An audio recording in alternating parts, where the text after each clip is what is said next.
Convinced the phone. Hello? Hello? Hello?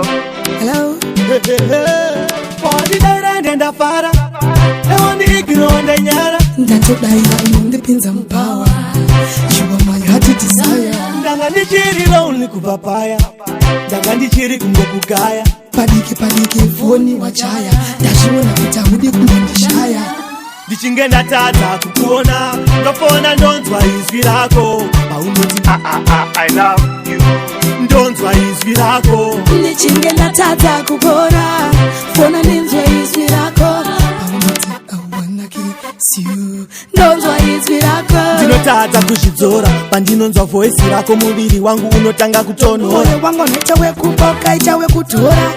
Uchauya rini mira kuzondihora. nditsvage tumatora tikaita zvekutaya mapoto hama dzako dzingazondishora kwanda Ndoda kuti ukarori padhuze.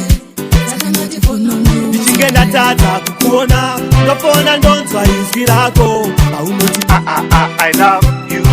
ndonzwa izwi rako Ndichinge ndatadza kukuona fona ndinzwe izwi rako. Paunoti I wanna kiss you. Ndonzwa izwi rako. wandidaira ndendafara ewandiigironde nyara Ndatodaira unondipinza mupawa.